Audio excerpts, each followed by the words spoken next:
don't normally have that type of platform. And we started with the women that were calling in on our line, and it's really, really important. And it's about grassroots organizing, really true grassroots. It's about really doing what you say that you're going to do. And you want to pull somebody with you, reach back and pull up. And so this is what this is all about. It's about sister circles and supporting women and being true advocates for women. So I think it's extremely, extremely important that young women of color participate in the discussion, and this is the platform that we're giving them. Right. I completely agree. And I also, one of the things that I love about the leadership group is that so often we get, as young people, we get older people who tend to lecture us about issues or lecture us about what's right or what we should do. But it means a lot. I know, particularly to me, it means a lot when someone of my same caliber or someone in my same age group talks to me about issues that concerns us, and that they can educate me on something that I didn't know about. But it means more to me when someone of just someone like me tells me different things. So, and it sticks more. And so that's the purpose of the leadership group, is you going out and you talking to your peers, because they may not relate to things that I have to say. They may be like, okay, she not my mama. But they relate to you because they talking one-on-one with you. And you'll be able to relay that message. They can hear what you're talking about. When you say reproductive justice and, you're talking about birth control, they can really hear you, because you're having some honest discussions with women your age. So, it's really, really important. Can you name any past advocacy activities that you've done that you really, really enjoyed, or you really got something out of it? I know off the top of my head, one of our members did an educational forum in the Inglewood area. She did her forum on birth control, and it kind of amazed me with the lack of knowledge that so many women had about something as simple as birth control, which is not all that simple, but to most it may seem simple, but a lot of people didn't know the different forms or how to properly use it or how they can access it, or especially the effects of it. A couple people could name some forms of birth control, but what it actually can do to their body, they couldn't. So that was and that is really important. The calls that we're getting, the majority of them are birth control failure. So young women don't know how to use the birth control that is prescribed for them. We have a caller. Go ahead, caller, and I'll come back to that point. Yes, good evening. I want to commend you on this program, Chicago Abortion Fund. Thank you. I am an advocate for the right for a woman to choose whatever her choice may be. And sometimes people have a tendency to confuse abortion and birth control pills.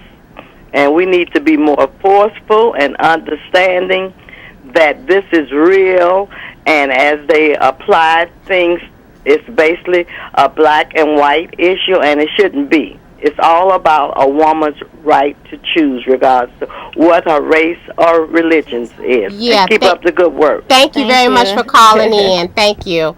And that's true. And what we were saying, not knowing how to use birth control effectively. And I think a couple of things are happening there. About 95% of the women that call our line are on some type of governmental assistance.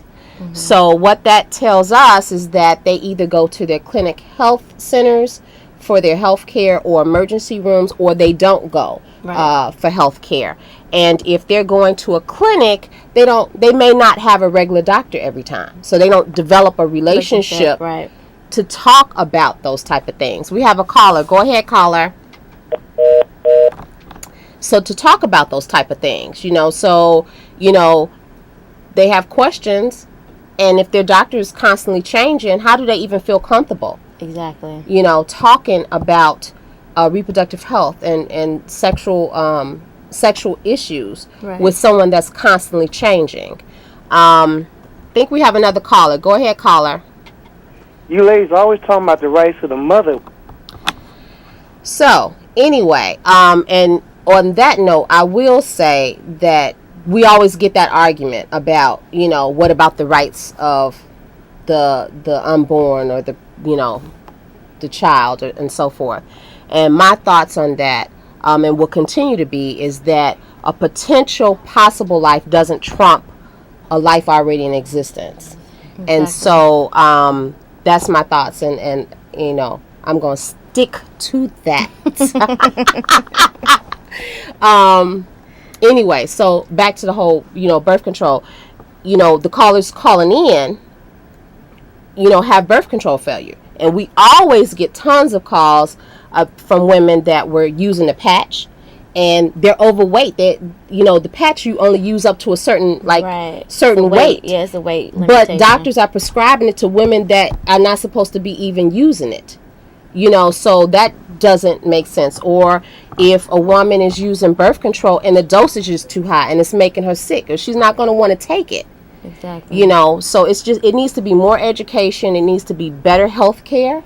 And, you know, all those kind of issues that, you know, women are dealing with on a daily basis, unfortunately, that puts them in this situation.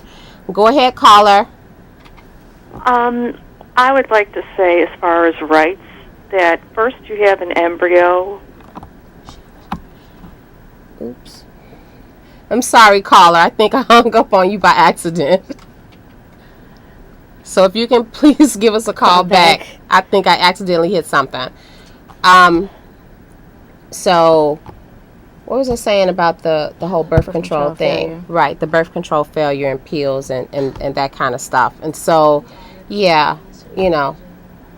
Yeah. But yeah, that forum that we went to, it really kind of was an eye-opener. And another eye-opener for me was when we actually went to the CLIP conference in Massachusetts. Mm-hmm. There was a workshop about just the woman's menstrual cycle. Mm-hmm. That, right. I mean, and everyone in that workshop, we were all activists in this, you know, we were all a part of this movement. And for them to not even know their menstrual cycle. Right, exactly. Like, wow. And so, how can you prevent different things from happening, or how can you understand yourself, you know, let alone different things concerning if you don't even know your menstrual cycle. Right. And so no one's teaching it. Right. And so we need to have more conversations with our children. Parents need to talk to their children about their reproductive health, you know, because we're not having those conversations. I think we have a caller. Go ahead, caller. Yes, hi. I was watching you and I'm listening to what you're saying, and it is true. Doctors are prescribing the patch and everything else and not informing us. Can you turn down your TV? Because we can't, it's an echo. Okay, I'm sorry. And it's not informing us, like myself.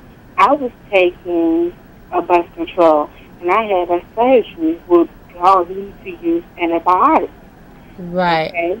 They did not inform me that my antibiotics were overweight my birth control. Exactly, and that's, thank you, caller, for calling in with that. That's a very important piece of information, that if you take antibiotics, they render your birth control ineffective. But nobody really explains that, and so then you end up pregnant. Right, and one of those issues is because, like you mentioned before, if you go to a clinic, you don't even have the same doctor when you go. Right. And so if you have an issue going back, you have to rebuild that relationship with that. And who wants to continue to keep doing that every time you go to the doctor? The process over and over again. Right. So, yeah. I mean, and it's unfortunate. So hopefully with healthcare reform, there'll be some improvements in how women are able to access information and resources and support, and, you know, doctors providing that information